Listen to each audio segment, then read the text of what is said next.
നമസ്കാരം, മെട്രോമാക്ടി ന്യൂസിലേക്ക് സ്വാഗതം.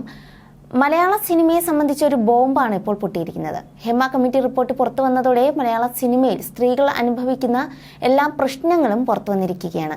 നടികളുടെ മുറികളിൽ വന്നിരിക്കുന്ന നടന്മാർ ആരൊക്കെയാണ്? നടികൾക്ക് ചിത്രങ്ങൾ അയച്ചു കൊടുത്ത നടന്മാർ ആരാണ്? വലിയ വെല്ലുവിളികളും ഒക്കെയാണ് സമൂഹമാധ്യമങ്ങളിൽ നിറഞ്ഞു നിൽക്കുന്നത്. കഴിഞ്ഞ ദിവസം അമൃത ആശുപത്രിയിൽ മോഹൻലാൽ അഡ്മിറ്റായിരുന്നു. പനിയും ശ്വാസതടസ്സവുമായിരുന്നു മോഹൻലാലിന്റെ അസുഖം. ഒപ്പം മ്യാൽജിയ എന്ന പ്രശ്നവും. സ്ട്രെസ് മൂലമാണ് സാധാരണ മ്യാൽജിയ ഉണ്ടാകുന്നത്. എന്നാൽ ഇപ്പോൾ മോഹൻലാലിന്റെ സ്ട്രെസ്സിന് പിന്നിൽ ഹേമ കമ്മിറ്റി റിപ്പോർട്ടാണെന്നാണ് സോഷ്യൽ മീഡിയയിൽ ഒരു കൂട്ടം ആളുകൾ വാദിക്കുന്നതും. ഇതോടെ ലാൽ ഫാൻസുകാർ കളത്തിലിറങ്ങി. ഇതിനിടയിൽ 2 ദിവസമായി മമ്മൂട്ടിയും കാണാനില്ലെന്ന് പ്രചരിക്കുകയാണ് സോഷ്യൽ മീഡിയയിൽ. ഹേമ കമ്മിറ്റി റിപ്പോർട്ട് വന്നതിന് പിന്നാലെ മുഖ്യ നടന്മാർ ആരും തന്നെ ഇതുവരെ ഇതിനെക്കുറിച്ച് ഒന്നും തന്നെ പ്രതികരിക്കുന്നില്ല. നടി മഞ്ജുവിനോട് പ്രതികരിക്കാനായി ആളുകൾ എത്തിയെങ്കിലും ഒന്നും മിണ്ടാതെ നടി ഓടിമറിഞ്ഞു. അതേസമയം ഹേമ കമ്മിറ്റിക്ക് പിന്നാലെ ആരെങ്കിലും പരാതിയുമായി വന്നാൽ ഉചിതമായ ഒരു നടപടി സ്വീകരിക്കുമെന്ന് പോലും മുഖ്യമന്ത്രി പിണറായി വിജയൻ പറഞ്ഞത്. സിനിമയിൽ അങ്ങനെ ഒരു പവർ ഗ്രൂപ്പ് ഇല്ല, അല്ലെങ്കിൽ തനിക്ക് അറിയില്ല എന്ന നിലപാടാണ് KV ഗണേഷ് കുമാർ സ്വീകരിക്കുന്നത്.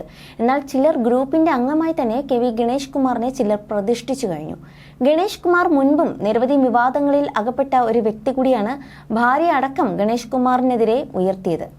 അതിനിടയിലാണ് ഹേമ കമ്മിറ്റി റിപ്പോർട്ടിലുള്ള ആത്മ പ്രസിഡന്റ് മന്ത്രി KV ഗണേഷ് കുമാർ എന്ന് പറഞ്ഞുകൊണ്ട് അബിൻ വർക്കി രംഗത്തെത്തിയത്. ഗണേഷ് കുമാർ പവർ ഗ്രൂപ്പിന്റെ ഭാഗമെന്ന് youth Congress vice president KV Ganesh കുമാറിനെതിരെ നടപടി ആവശ്യപ്പെട്ട് മുഖ്യമന്ത്രിക്ക് പരാതി നൽകുകയും ചെയ്തു. എന്നാൽ മുകേഷും വിജയ് ബാബു അടക്കം സിനിമയിൽ ഗുരുതര ആരോപണങ്ങൾ നേരിട്ട സംവിധായകനും നടന്മാരും നമുക്ക് മുന്നിലുണ്ട്. മുകേഷിനെതിരെയും മീറ്റ് ആരോപണവുമായി ചിലർ മുൻപ് കളത്തിലിറങ്ങിയിട്ടുണ്ടായിരുന്നു. ചുരുക്കി പറഞ്ഞാൽ സാഹചര്യങ്ങളിൽ ഒട്ടും അനുകൂലമല്ല സിനിമയിലെ പവർ ഗ്രൂപ്പുകാർക്ക്. അതുകൊണ്ട് തന്നെ ആരൊക്കെയാണ് പവർ ഗ്രൂപ്പ് അംഗങ്ങൾ എന്ന് വ്യക്തമാക്കേണ്ടിയിരിക്കുന്നു. എന്തായാലും ഹേമ കമ്മിറ്റി വെറുതെ കാര്യങ്ങളൊന്നും എഴുതി വെക്കില്ല.